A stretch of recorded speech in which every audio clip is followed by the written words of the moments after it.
My name is Eleanor. I'm in my late 30s, and for most of my adult life, I've been the kind of person people describe as steady. I work a quiet professional job. I own a modest home. I keep my promises. I don't raise my voice, and I don't dramatize my pain. If you passed me in a grocery store, you wouldn't think anything about me at all. And that's exactly how most people have always seen me. What they didn't see was attention. I noticed patterns. I remembered dates, words, and small shifts in behavior. I understood how people slowly test boundaries, not with cruelty at first, but with familiarity. I understood how entitlement doesn't arrive loudly. It arrives wearing the costume of need. This story isn't about revenge. It's not about winning. And it's not about proving I was right. It's about what happens when you let your cousin stay 1 month. And 3 years later, you need a lawyer to get your own home back. It's about the afternoon I came home from work and discovered the locks had been changed while I was at work. And it's about everything that happened quietly before that moment, long before the paperwork, the police reports, the legal language that eventually replaced family conversations. I'm telling this story now because people often ask why I stayed silent for so long, why I didn't confront earlier, why I didn't handle it the way they imagine strength should look. The truth is, this story isn't a straight line from kindness to betrayal. It's a slow erosion, a series of small permissions, a role I didn't realize I had been assigned until I was already performing it perfectly. You'll hear moments where I should have spoken sooner, moments where I doubted myself instead of the situation, moments where other people told me I was overreacting, even as my own home slowly stopped feeling like mine. I'm not proud of every choice I made, but I'm honest about all of them. There's no shouting in this story. No dramatic confrontations, no satisfying monologues. What there is instead is documentation, patience, and a kind of clarity that only arrives when you finally accept that love without boundaries is not generosity, it's self-erasure. If you're listening to this because you've ever felt invisible in your own space, or because you've been made to feel unreasonable for noticing what others ignore, I want you to listen closely, not for drama, but for recognition. Have you ever wondered how many small compromises it takes before something no longer belongs to you at all? To my family, I was dependable in a way that barely registered as a personality. I was the one who answered messages quickly, the one who remembered birthdays without reminders, the one who had a guest room with clean sheets and a stocked fridge, not because I was generous by nature, but because I believed preparedness was a form of care. No one ever worried about me. That sounds like a compliment, but it isn't always one. I wasn't the cousin people checked in on. I wasn't the one whose life inspired concern or curiosity. I owned my home, paid my bills, worked full-time, and didn't ask for help. That combination made me invisible in a very specific way. I became the background character in other people's emergencies. When my cousin Mark called me that winter, it wasn't dramatic. No tears, no desperation, just a tired voice and a practical problem. He said it would be temporary, 1 month, maybe 6 weeks at most. He was between jobs. His lease had ended unexpectedly. He needed a place to land, not a place to stay. He framed it carefully, the way people do when they don't want to feel like they're asking too much. "You're the only one I could ask," he said. "You're stable." Stable, that word followed me everywhere. It didn't mean strong. It didn't mean respected. It meant available. I didn't hesitate, not because I felt pressured, but because saying yes felt aligned with who I thought I was. I had space. I had rules. I had boundaries. Or at least I believed I did. I explained them clearly. 1 month. No mail addressed to my house. No changes without asking. We'd reassess at the end. Mark agreed easily. Too easily, maybe. But I didn't notice that then. To him, I think I was a solution, not a person. A soft landing that didn't ask questions. A house that came with a human attached, not the other way around. To the rest of my family, I was the obvious choice. No one asked if I was comfortable. No one offered to split time or contribute financially. The decision made sense to them in a way that didn't require conversation. Of course, Eleanor can help, she's fine. That was the unspoken consensus. At work, I was seen the same way. The person who kept things running smoothly without needing credit. The one who noticed problems early and solved them quietly. I had learned long ago that visibility often came with conflict, and conflict came with consequences I didn't want. So I built a life where things were orderly, predictable, controlled. Letting my cousins stay felt like a small disruption, but not a dangerous one. I believed in my ability to manage discomfort. I believed maturity meant flexibility. I believed kindness, when paired with clarity, could not be mistaken for permission. What I didn't understand yet was how people rewrite agreements in their minds once they start benefiting from them. I didn't understand how being calm would later be interpreted as consent. In those early weeks, Mark thanked me often. He cooked a few meals. He talked about interviews. He reassured me he was looking for places. I accepted his gratitude at face value, unaware that gratitude has a shelf life when someone grows comfortable. And I was comfortable too, in my role. The reliable one, the reasonable one, the one who didn't make things awkward by asking too many questions. I had no idea that this version of myself, the one everyone trusted because she never made noise, was exactly the version that would later be used against me. At that stage, I still believed being good would be enough. I didn't yet know that invisibility is not neutrality. It's a position others can step into if you don't defend it. And I certainly didn't know that one day, someone else would decide when I was allowed to enter my own home. Not yet. The first sign wasn't dramatic. That's why I ignored it. It happened about 3 weeks in. On a Tuesday evening, I remember clearly because I'd worked late and skipped dinner. I came home expecting the quiet routine I was used to. Keys on the hook, shoes by the door, lights dim. Instead, the living room television was loud. Not background noise, but something immersive. Mark was sprawled on the couch with his shoes still on, one foot propped on my coffee table. There were crumbs on the rug, takeout containers on the side table, food I hadn't bought. He looked up, nodded once, and turned the volume down just enough to acknowledge me. No apology, no explanation. It was small, almost nothing, and that's why it mattered. I stood there longer than I should have, holding my work bag, watching him occupy the space as it had always been his. When I finally said something, it wasn't about the mess. It was about the shoes.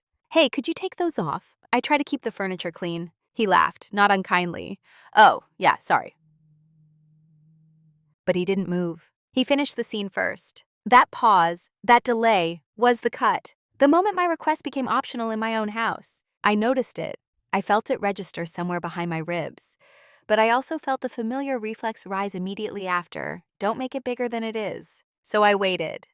He eventually kicked his shoes off without looking at me.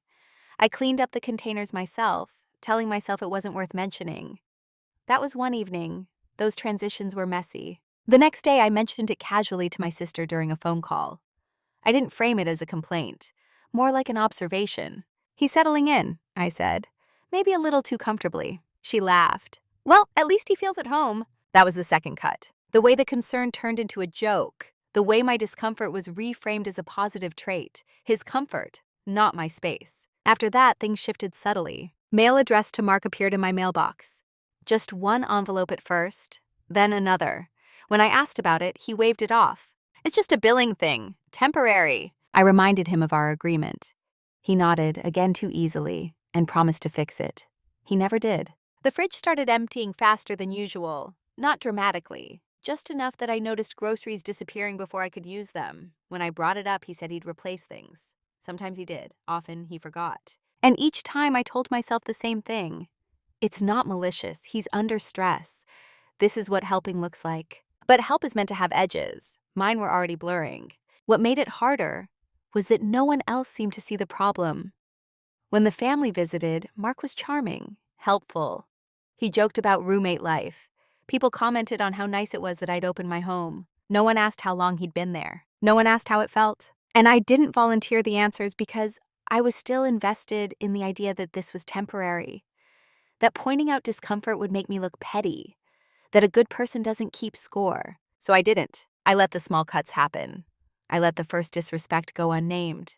I let silence smooth things over instead of stopping them. And somewhere in that quiet, the original agreement began to feel less like a contract and more like a suggestion. I noticed. I just didn't act yet. By the third month, the word temporary had quietly expired. No one announced it. There was no discussion, no extension agreed upon. It simply stopped being mentioned, like a deadline that people collectively decided to forget. Mark stopped talking about apartment listings. When I asked, he'd shrug and say, the market was terrible. or that he was waiting to hear back about a better job. His answers were always reasonable, always justifiable. And because they sounded logical, I accepted them. That was how the disrespect normalized. Not through force, but through plausibility. He rearranged the kitchen without asking, moved my dishes to make room for his. When I opened a cabinet and reached for something that wasn't where it had been for years, I felt disoriented in a way that surprised me. It was a small thing, but it carried a message. Adaptation was expected of me, not him. I adjusted. He started having people over. Not parties, just friends. A girlfriend once or twice. He'd tell me, not ask. Sometimes I'd come home to voices I didn't recognize, sitting on my couch using my glasses. I told myself this was what sharing space meant. I couldn't expect my house to remain static if someone else lived there. But that wasn't entirely true. I could expect respect, I just didn't insist on it. At work, things were stressful. I was managing a transition, covering for someone who'd left unexpectedly. I came home exhausted, less inclined to address anything that felt emotionally complex. Mark, sensing this, took up more space without resistance. He began parking in my spot, using my bathroom instead of the guest one, leaving his laundry in the washer for hours. Each time I noted it, each time I rationalized my silence. It's not worth a fight. I'll bring it up later. This is just a phase. But later never arrived, because every moment I could have spoken felt too small on its own. And stacked together, they felt overwhelming. The worst part wasn't the behavior. It was how easily I adapted around it. I took calls in my bedroom to avoid noise. I shopped differently to make sure I still had food.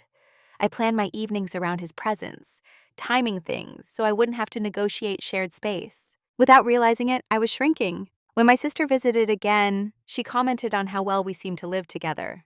"You're basically roommates now," she said. "It's nice he's not alone." I wanted to correct her, to say that this wasn't the arrangement, that I hadn't agreed to this version of things. But the words caught somewhere between my chest and my throat. Roommates imply equality, shared authority, mutual consent. This wasn't that. This was me accommodating someone who had stopped seeing my boundaries as real. And the more I accommodated, the more invisible those boundaries became. Not just to him, but to everyone else. I started doubting my own perception. Was I being rigid? Was this just what family does? Was I overreacting because I like control? Those questions were easier than the alternative, which was admitting that kindness had quietly turned into permission. So I stayed quiet. I told myself that being patient was the mature choice, that calm endurance was a strength, that eventually something would resolve itself. What I didn't realize was that by normalizing disrespect, I was teaching everyone, including myself, that my comfort was optional. And once comfort becomes optional, ownership isn't far behind. I didn't realize I had been assigned a role until I noticed how consistently I was expected to perform it. It became clear in this way Mark spoke to me, not rudely, not aggressively, but with a casual authority that suggested he assumed agreement before I'd given it. He'd tell me his plans the way someone informs a colleague, not asks a homeowner. "I've got a friend crashing this weekend. I moved some stuff into the hall closet. I'll be home late, so don't wait up." Each statement landed as a decision already made. When I paused, when I hesitated, he'd glance at me with mild confusion, as if he couldn't understand why I looked uncertain. In his mind, this wasn't overstepping. This was normal. And that's when I understood the role. I was the infrastructure, not the authority, not the equal, the system that quietly supports everything without being noticed. At family gatherings, people praised my generosity in a way that felt oddly final, like a sealed identity. "Eleanor is just like that. Eleanor doesn't mind. Eleanor can handle it."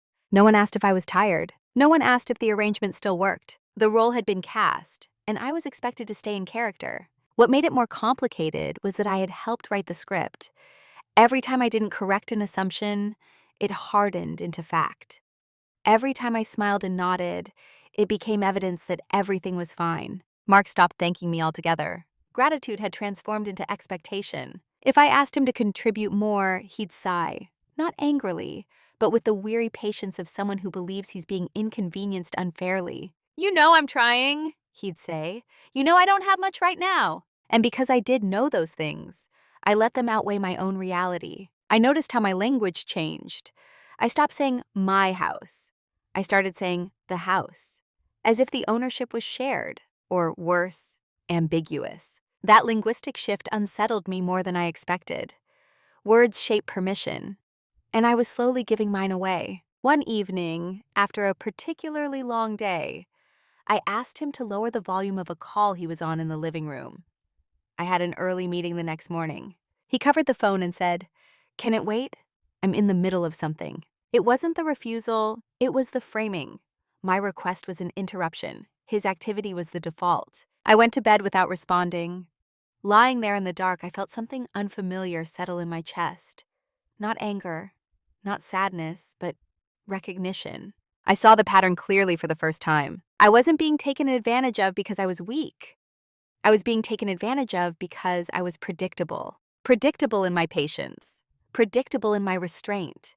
Predictable in my reluctance to disrupt peace, even when peace no longer existed. The role I had been assigned required me to absorb inconvenience without complaint, to be endlessly reasonable, to carry discomfort quietly so others didn't have to. And the moment I understood that, something shifted. Not outwardly, not yet, but internally. I stopped asking myself why Mark behaved the way he did. I started asking why I allowed it. That question didn't demand immediate action. It didn't provoke confrontation, but it changed the direction of my attention. For the first time since he'd moved in, I wasn't waiting for the situation to resolve itself. I was observing it closely. The shift didn't happen during an argument. There was no raised voice, no dramatic realization, no moment where everything suddenly made sense. It happened on an ordinary morning, the kind that usually disappears from memory. I was standing in my kitchen, holding a mug I'd had for years, the one with a small chip on the rim that I never replaced because it fit my hand perfectly. I reached into the cabinet for the coffee I liked, and it wasn't there. Not empty, gone. I stood still longer than necessary, staring at the space it should have occupied. It wasn't about the coffee. It was about the assumption behind its absence. Mark had finished it, not by accident, not because he didn't know it was mine, but because somewhere along the way, he'd stopped distinguishing between what belonged to him and what belonged to me. And in that moment, instead of feeling irritation, I felt clarity. I realized I'd been living as a guest in my own routines, adjusting around someone else's preferences, absorbing minor losses without acknowledging their cumulative weight. I didn't confront him. I didn't even mention the coffee. I went to work, carried out my responsibilities, and smiled at colleagues who had no idea my internal orientation had quietly rotated. That day, I stopped hoping things would improve on their own. Hope had been my delay mechanism. It allowed me to postpone action without feeling passive. But hope, I saw clearly now, was no longer neutral. It was costing me. When I got home, Mark was in the living room, shoes on the table again, scrolling on his phone. He looked up and asked what was for dinner. Not, "Do you mind if I use the kitchen?" Not, "Have you eaten?"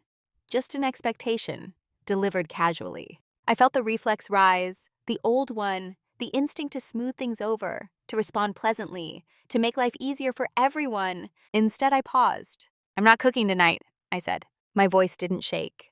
I didn't add justification. I didn't explain myself. He blinked, surprised, not offended, just momentarily disoriented. "Oh, okay." And that was it. The moment passed, unnoticed by anyone but me. But inside, something had shifted decisively. I saw that confrontation wasn't the only form of resistance, that clarity didn't require an announcement, that silence, when chosen deliberately, could be a boundary instead of a surrender. That night, I opened a new folder on my laptop. I labeled it with my address. I didn't know yet what I would need it for. I didn't know where this was going. But I knew, with a certainty that felt calm rather than urgent, that I would no longer rely on memory alone. From that day forward, I started noticing details with intention. Dates, conversations, mail changes. Not with paranoia, with precision. I wasn't planning retaliation. I wasn't strategizing an exit. I was simply reclaiming awareness. And awareness, I would learn, is the first quiet step toward authority. Nothing changed immediately on the surface. Mark remained comfortable. The family remained unconcerned. Life continued as it had, but I was no longer asleep inside it. The shift wasn't visible, but it was irreversible. Once silence stopped being a reflex, it became a tool. I didn't announce new boundaries. I didn't correct Mark every time he crossed one. I didn't suddenly become colder or more distant. On the surface, nothing about me changed in a way anyone could point to. But internally, my silence had a different posture. Before, it had been avoidance, an effort to preserve harmony. Now it was an observation, deliberate, focused. I was no longer swallowing discomfort. I was collecting information. When Mark told me, instead of asking, that he'd be having people over, I noted the date and time. When his mail arrived again, official-looking envelopes this time, I photographed them before setting them aside. When he mentioned work arrangements or benefits, I listened carefully, not to engage, but to understand. He mistook my quiet for compliance. I could see it in how relaxed he became, how little he filtered his assumptions. He spoke freely, confident that nothing he said would be challenged. That confidence gave me access. I learned how long he'd actually been unemployed. I learned that the temporary mail was tied to more than just billing.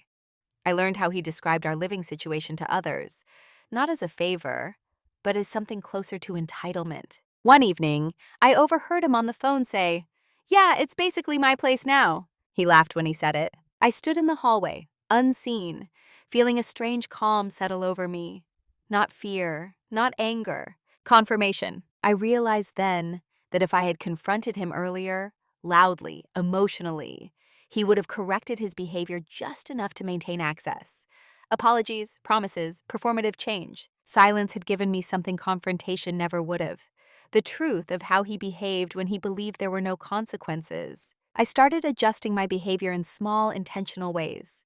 I stopped providing the conveniences he had come to rely on. I didn't replace the groceries he consumed. I stopped coordinating around his schedule. I lived my life as if he were a guest who would eventually leave, not a co-owner. He noticed, but misinterpreted it. "Everything okay?" he asked once, half distracted. "Fine," I said. And it was because fine no longer meant accommodating, it meant preparing. I consulted a lawyer quietly, not to act yet, just to understand. I learned words I hadn't needed before. Tenant, residency, establishment of occupancy, rights that can exist without permission. I learned how easily kindness can be reclassified legally if it goes unstructured long enough.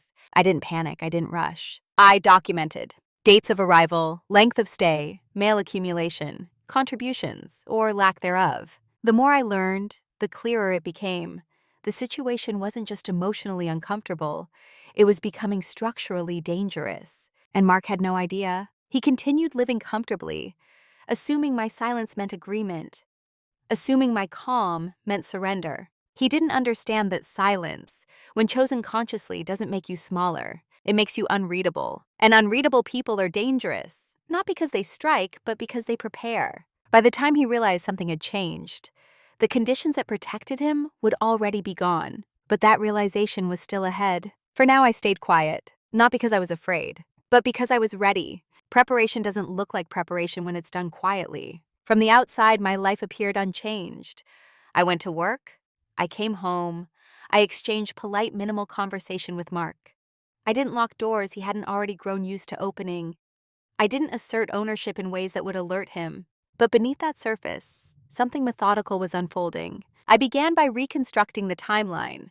Not emotionally, but factually. I pulled bank statements to confirm mortgage payments, utility bills in my name alone, insurance documents, property tax records, anything that established a single, uninterrupted truth.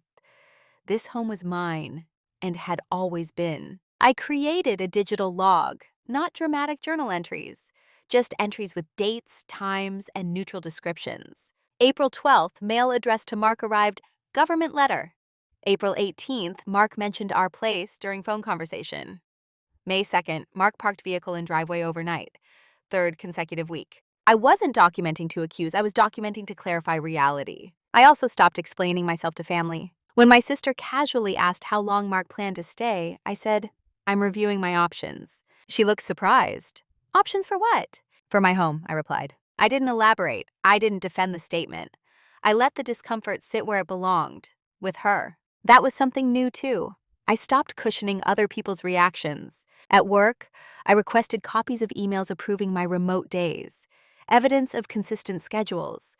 I didn't know yet why I wanted them, I just knew consistency mattered. Mark continued revealing things without realizing it. He mentioned updating his address for paperwork. He joked about how hard it would be for me to kick him out. He talked about stability as if it were something he'd absorbed from the walls. Each comment slid neatly into the structure I was building. The most important thing I did during that period wasn't legal or logistical. It was psychological. I stopped arguing with my own perception. I no longer softened my thoughts with maybes and probablys. I stopped asking whether I was being fair. Fairness had already been extended, repeatedly. What I asked instead was, what is actually happening? And when I answered that honestly, everything sharpened. What they never noticed, Mark, my family, even people close to me, was that I had disengaged emotionally, not out of cruelty, out of clarity. I wasn't angry, I wasn't plotting, I wasn't fantasizing about outcomes. I was aligning myself with facts. And facts, unlike feelings, don't argue back. There were moments when I felt the weight of what was coming. Not fear, but gravity. I understood that whatever path I chose next would change relationships permanently. That knowledge didn't stop me. It steadied me. Because once you see a situation clearly, returning to blindness is no longer kindness. It's self-betrayal. Mark still believed time was on his side. He didn't understand that time. Once documented, it stops being neutral. It becomes evidence, and by then I had plenty. The reveal wasn't something I discovered dramatically. It came in a quiet office, across from a woman who spoke carefully and didn't waste words. She had reviewed my notes, my documents, and my timeline. She didn't react emotionally to any of it, which I appreciated. She just nodded. And then she explained what my silence had allowed to form. In legal terms, Mark wasn't just a guest anymore. He was something else. Not because I had signed anything, not because I had agreed explicitly, but because time, combined with mail, combined with behavior, can create a version of residency that doesn't require permission to exist. I listened without interrupting. I asked questions, not out of panic, but to understand the scope. What rights could one claim? What actions could be misinterpreted? What mistakes must one not make? The most sobering part wasn't that I was at risk. It was how close I already was to losing control of my own home simply by trying to avoid conflict. The lawyer didn't dramatize it. She didn't tell me I had been foolish. She said something far more unsettling. You're not the first person this has happened to. That sentence reframed everything. This wasn't a personal failure. It was a pattern, one that relied on people like me, calm, accommodating, reluctant to escalate. She told me what leverage actually looked like now. Not threats, not arguments. Process. Documentation mattered, consistency mattered, and most importantly, timing mattered. There were still options, but not infinite ones. As I left her office, I didn't feel empowered in the cinematic sense.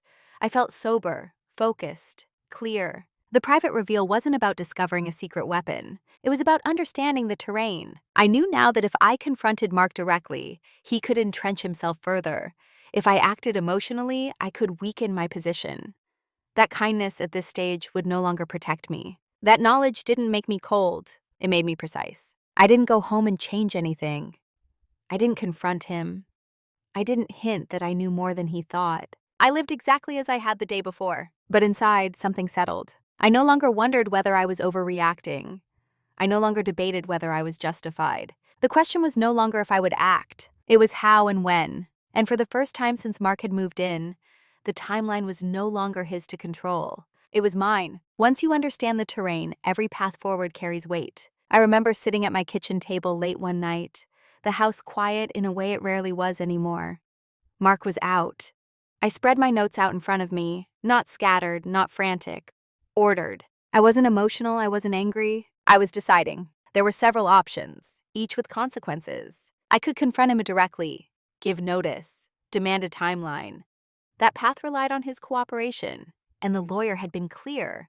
Cooperation could evaporate the moment he felt threatened. I could try to mediate through the family, but that would turn a structural problem into a moral debate.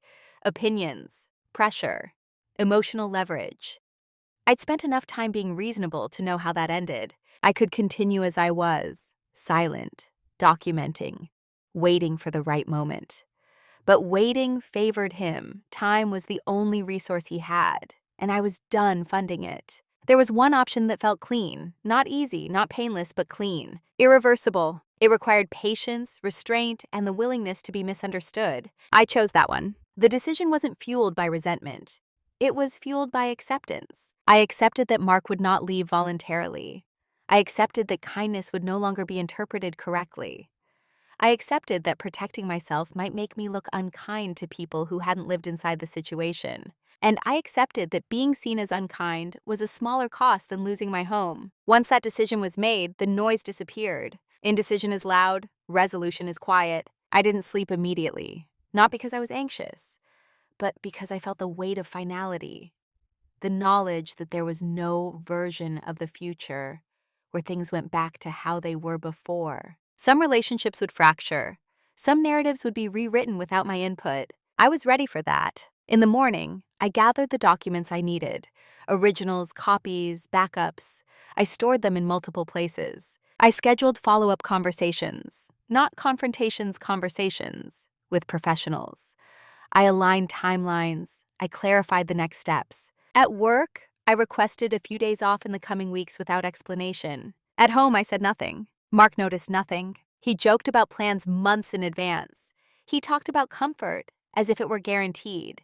He moved through the house like time itself belonged to him. I watched him, not with bitterness, but with the clear-eyed understanding that he was living inside an assumption that was about to expire. The decision point had passed. There was no turning back. From that moment on, everything I did had direction. And direction once chosen doesn't require speed, only consistency. Once the decision was made, my life became deceptively calm. This is the part people imagine as frantic: secret phone calls, whispered plans, dramatic preparation. It wasn't like that at all. It was methodical, almost boring. And that was intentional. I moved in silence because silence didn't provoke resistance. The first thing I did was stop altering my behavior to accommodate Mark entirely.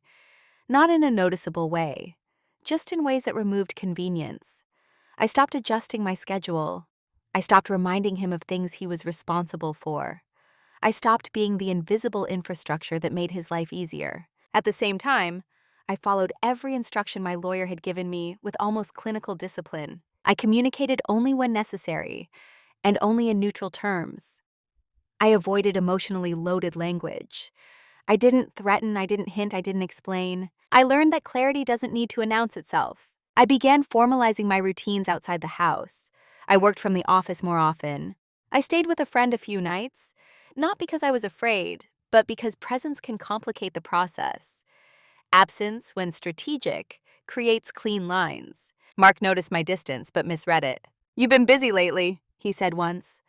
Yes, I replied. That was all. Behind the scenes, timelines were being set, notices drafted, procedures clarified.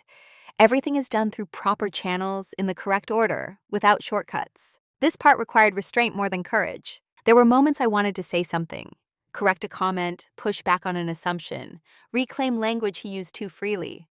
But I didn't, because silence wasn't avoidance anymore. It was alignment. The most important thing I did during that period was nothing visible at all. I detached from the outcome emotionally. I stopped imagining his reaction. I stopped rehearsing conversations. I let go of the need to be understood. Understanding, I realized, is a luxury you don't always get when you choose yourself. Mark continued living as though the ground beneath him was solid. He made plans. He bought small items for the house. He spoke about the future casually, confidently. What he didn't notice was that the house was no longer responding to him. Systems were shifting. Access was narrowing. Authority was quietly reasserting itself, not through force, but through process. I slept better than I had in months. Not because the situation was resolved, but because I was no longer betraying my own awareness. Moving in silence isn't about secrecy. It's about refusing to give your energy to resistance that hasn't arrived yet. And when it finally did, I would be ready. The consequences didn't arrive all at once. They arrived unevenly, like pressure changes, felt before they were understood. The first shift was subtle. Mark started asking questions. Not confrontational ones, curious ones. Did you move something in the garage? Did you talk to the neighbors? Have you seen any mail for me? Each question was casual, but the pattern was new. For the first time since he'd moved in, he was uncertain. I answered truthfully, minimally. No, I don't think so. Everything that arrives is where it usually is. What I didn't do was reassure him. I noticed he began checking doors more often, lingering in rooms, pausing when he thought I wasn't watching. He could feel something had changed, even if he couldn't name it. People often think consequences look like punishment. They don't. They look like confusion. He started complaining, to me, to family, about how unsettled he felt, how things felt off, how the house didn't feel the same. I listened without comment. When family members reached out, their tone had shifted too, less relaxed, more probing. Is everything okay at home? Mark seemed stressed. You haven't been very communicative lately, I answered calmly. I'm handling things. That phrase frustrated them. I could tell. It didn't invite discussion. It didn't give them a role. They were used to me explaining myself. I no longer did. Mark's behavior changed in small, revealing ways. He started cleaning more conspicuously, offering to replace groceries, mentioning rent without being asked. Too late. These gestures weren't accountability. They were negotiation attempts, offered only after comfort was threatened. One evening, he sat across from me at the table and said, "You know, if there's anything we need to talk about, we should." The phrasing was careful, open-ended, an invitation. I met his eyes and said, "If there's something that needs to be discussed, it will be addressed appropriately." He frowned. That sound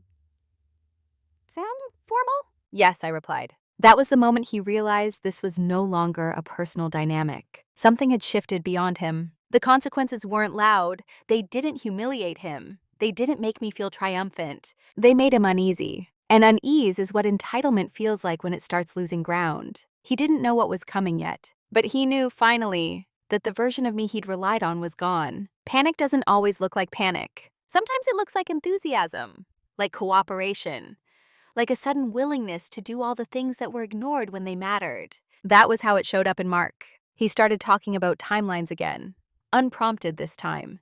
Mentioned job interviews that were suddenly very promising. Talked about places he might look at soon. The word soon returned to his vocabulary like an offering. He began asking for my opinion. What do you think about this area? Do you think it makes sense to wait another month? The questions would have sounded reasonable months earlier. Now, they landed hollow. Because they weren't about planning, they were about delay. I listened without engaging. I didn't argue. I didn't contradict him.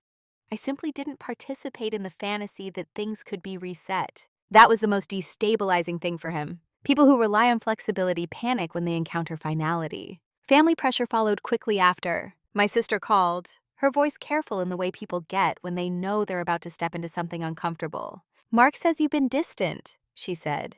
"If there's a misunderstanding, maybe you two just need to talk it out." I didn't raise my voice. I didn't defend myself. "This isn't a misunderstanding," I said, "and it's already being handled." She paused. "Handled how?" "Appropriately." Silence. I could hear her recalibrating, realizing she no longer had influence here, that this wasn't a family discussion anymore. Mark tried harder after that. He cleaned obsessively, bought groceries, cooked dinners I didn't ask for, left notes saying thank you, a word he hadn't used in months. It was unsettling, not because it was kind, but because it was transactional. Everything he offered now came with expectation of forgiveness, expectation of reversal, expectation that effort once noticed would be rewarded. But effort offered only when consequences appear is not enough. It's panic management. One night he asked directly, "You're not thinking of kicking me out, are you?" I looked at him for a long moment before answering. "I'm thinking about restoring order," I said. That doesn't answer the question. It answers the only one that matters. He didn't sleep well after that. I could tell by the way he moved through the house, restless, uncertain, checking his phone more often than usual. The truth was, by the time he realized something was wrong, the window to fix it had already closed. Not because I was cruel, but because I was done negotiating my own reality. There are moments when repair is possible. Early, honest moments.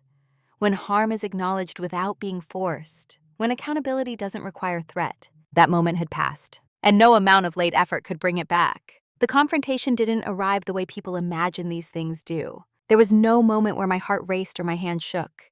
No surge of adrenaline. No rehearsed speech echoing in my head. By the time it happened, emotion had already burned itself out. What remained was clarity, quiet, steady, almost impersonal. It was a Sunday afternoon, deliberately chosen. Not after work, not late at night, not during an argument already in motion. I wanted the setting to be neutral, because neutrality strips drama of its oxygen. Mark was sitting at the kitchen table, scrolling on his phone, one foot hooked around the leg of the chair the way he always did. The house was unusually clean. He'd cleaned it himself that morning, too thoroughly, too intentionally. The air still smelled faintly of disinfectant. I noticed these things, but I didn't comment on them. I sat down across from him with a single folder in my hands. Not thick, not thin, just enough to signal weight without spectacle. He looked at it before he looked at me. "What's that?" he asked, already wary. "Information," I said. I didn't slide it across the table. I didn't open it. I didn't explain its contents. I had learned by then that explanations invite negotiation, and negotiation was no longer available. There was a pause, longer than polite conversation allows. He shifted in his chair. "Okay," he said slowly. "What's going on?" This was the moment people imagined as explosive, the moment where grievances are aired and injustices listed. But I didn't catalog the past. I didn't recount every small cut, every ignored request, every compromise I'd made. I spoke only about the present. I told him that the arrangement under which he had been staying in my home was ending, that the home needed to be restored to its original condition, practically and legally. That future communication regarding logistics would be handled through formal channels. I used words like process and timeline.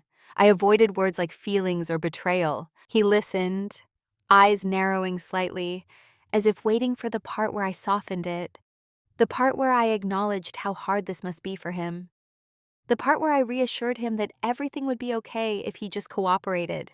That part never came. "You can't just decide this," he said finally, his voice sharper than before. "I already have," I replied. It wasn't defiant. It wasn't dismissive. It was factual. He leaned back in his chair, exhaling through his nose. "So that's it? After everything?" I nodded once. "Yes. Yes." His jaw tightened.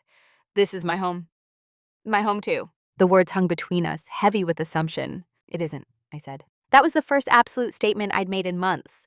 I didn't raise my voice, I didn't elaborate, I didn't argue the point. I didn't have to. He tried a different approach then. His voice softened. "We're family," he said. "You could have just talked to me." I held his gaze. "I did, early on. You never said it was this serious." "I didn't realize I needed to," I replied. That answer frustrated him.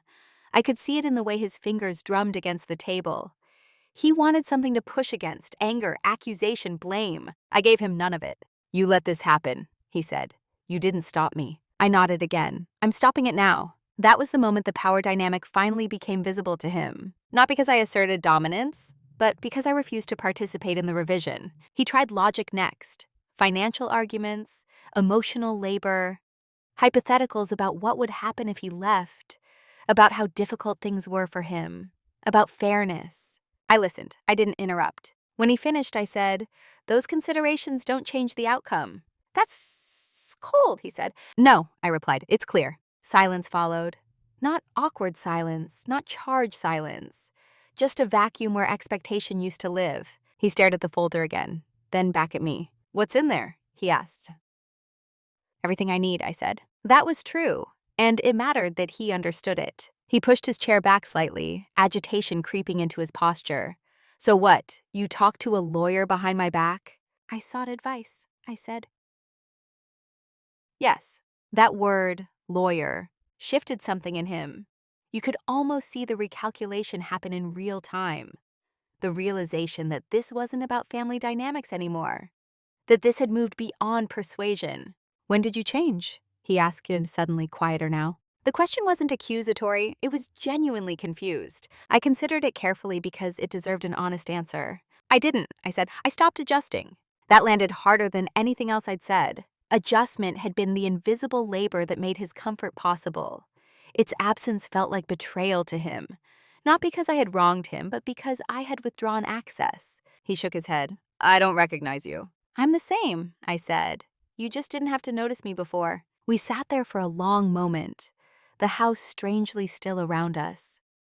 I could hear the hum of the refrigerator, the faint sound of traffic outside, ordinary sounds, grounding sounds. Finally, he stood. "So what happens now?" he asked. "Next steps will be communicated," I replied. "In writing." He scoffed softly, but there was no fight left in it. Just disbelief. As he walked away from the table, his movements were unsteady. Not dramatic, just off balance. Like someone realizing too late that the ground beneath them had been borrowed. I stayed seated after he left the room, my hands resting flat on the table. I didn't feel victorious. I felt aligned. For the first time in years, my words, my actions, and my reality occupied the same space. And that quiet alignment mattered more than any argument ever could. The version of me who came out the other side of this story looks almost identical to the one who went in. That's what surprises people the most. I didn't move to a new city. I didn't reinvent myself. I didn't harden into someone sharper or louder or more guarded. I still work the same job. I still live in the same house. I still speak calmly. I still notice details most people miss. From the outside, nothing about me appears dramatically changed. But internally, my identity has been restructured in a way that cannot be reversed. For a long time, I believed maturity meant endurance, that being easy to live with was a virtue. That strength showed up as flexibility, patience, and an almost infinite capacity to absorb inconvenience without protest. I had mistaken self-erasure for stability. What I understand now is that stability doesn't come from how much you can tolerate. It comes from how clearly you define what yours, your space, your time, your authority, and how consistently you protect it. After Mark left, the house didn't feel celebratory. It felt quiet in a way that was unfamiliar at first. Not lonely, not empty, just still. I noticed sounds again. The way the floors creaked in the morning. The rhythm of my own routines is returning without friction. The relief of not having to calculate my presence around someone else's expectations. For weeks, I moved through the house gently, almost reverently, as if reintroducing myself to a place I'd once known well. I didn't feel bitterness. That surprised me too. I had expected anger to arrive late, once the urgency was gone. I had expected grief, maybe even regret. But what I felt instead was a deep, steady calm, one that came from no longer arguing with reality. The version of me who existed before the situation was always observant, always capable, always intelligent. What she lacked wasn't awareness. It was permission. I had been taught subtly and repeatedly that my needs were negotiable if others' needs were louder, that being reasonable meant making myself smaller so situations wouldn't become uncomfortable. Now, reason means something else to me. Reason means alignment between what I see and what I act on. I no longer offer open-ended access to my life under the assumption that people will treat it carefully. Access, I've learned, is not neutral. It shapes behavior. I'm still generous, but not by default. I'm still kind, but not at my own expense. And I'm still calm, but that calm now comes from authority, not avoidance. The biggest change is this. I no longer confuse familiarity with entitlement. Just because someone knows me doesn't mean they know what they're allowed to do. Just because someone is family doesn't mean they get unstructured access to my resources. Just because I can help doesn't mean I should, or that help should be indefinite. That understanding didn't make me colder. It made it clearer. Relationships in my life shifted subtly after that. Some people pulled away, unsure how to interact with someone who no longer smoothed things over automatically. Others adjusted. A few apologized, not dramatically but sincerely, once they realized how much they had assumed without asking. I didn't chase closure from any of them. I didn't need it. Closure, I learned, doesn't come from being understood by others. It comes from understanding yourself well enough to stop repeating the same compromises. I don't narrate my boundaries out loud anymore. I don't justify them. I don't frame them as preferences. They exist. And people respond to that existence without needing explanation. There are moments, even now, when I catch the old instinct rising, the impulse to accommodate, to soften, to preempt discomfort by volunteering myself as the solution. When that happens, I pause, not to suppress the instinct, but to interrogate it. Is this generosity or is this a habit? Is this kindness or is this fear of friction? Is this aligned with who I am now or with who I was taught to be? That pause has become my most powerful practice. I'm no longer interested in being perceived as easy. Easy people are often the ones left cleaning up after other people's comfort. I'm interested in being clear. Clear people don't need to dominate. They don't need to threaten.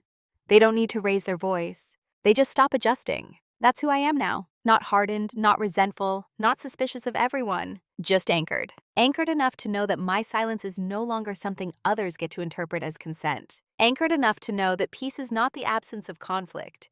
It's the presence of self-trust. And anchored enough to understand that losing the version of me who disappeared quietly into other people's needs was not a loss at all. It was a return. There's a temptation at the end of stories like this to look for a villain, to label someone as cruel, malicious, or intentionally destructive. That framing makes things simpler. It creates emotional distance. It reassures us that this could never happen to us because we're smarter or stronger or more assertive. But that isn't the truth of the story. The truth is quieter and less comfortable. What happened to me didn't begin with betrayal. It began with trust extended without structure, with kindness offered without an end date, with silence mistaken for agreement by others and for a long time by me. No one woke up one day intending to take my home. They simply kept stepping forward into space I didn't actively defend. That's the part people struggle with. The idea that harm doesn't always arrive violently. Sometimes it arrives politely, incrementally, wrapped in need and familiarity and the unspoken expectation that you'll handle it, because you always do. For a long time, I thought the lesson here was about boundaries. But boundaries are only part of it. The deeper lesson is about self-trust. I ignored my own discomfort, not because I didn't recognize it, but because I had been taught to deprioritize it. I had learned, slowly, socially, that being reasonable meant being flexible, and being flexible meant absorbing more than my share. That belief cost me years. What changed my life wasn't confrontation. It wasn't courage in the cinematic sense. It was the moment I stopped asking for external permission to take my own perception seriously. When I accepted that noticing was enough, that clarity didn't need consensus, that I didn't have to be angry to be justified. Justice, I learned, it doesn't always look like punishment. Sometimes it looks like restoration. Restoring your space. Restoring your authority. Restoring your right to say, this is mine without apology. I don't tell this story to warn you against helping people. I still believe in generosity. I still believe in compassion. I still believe that we're meant to support one another. But generosity without structure is not a virtue. It's vulnerability. And vulnerability without self-trust is something the world will always test. If there's one thing I hope you take from this, it's this. You don't have to wait for things to become unbearable before you take yourself seriously. You don't have to prove harm through catastrophe. You don't have to be loud to be legitimate. You are allowed to notice. You are allowed to document. You are allowed to act quietly and decisively when something no longer aligns. And if doing so changes how others see you, that doesn't mean you were wrong. It means the version of you they benefited from is no longer available. That isn't cruelty. That's growth. So I'll leave you with one question. Not rhetorical, not leading, just honest. Have you ever looked back and realized you stayed silent? Not because you didn't see what was happening, but because you didn't yet trust yourself enough to respond? Cảm ơn bạn đã lắng nghe câu chuyện vừa rồi. Đừng quên like, share và bấm chuông để không bỏ lỡ